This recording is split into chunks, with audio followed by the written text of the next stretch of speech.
gawing mandatory ang pagsasagawa ng heat break para sa mga manggagawa, ayon sa Gabriela Party List.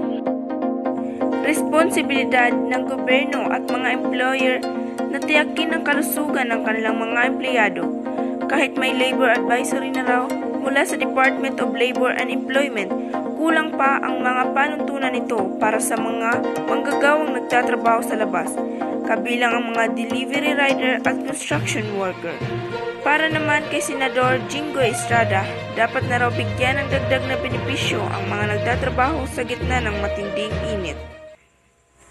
Ito ang nagbabagang balita hatid sa inyo.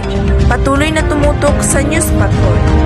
Muli, ako si Danica Pedrosa at ito ang News Patrol.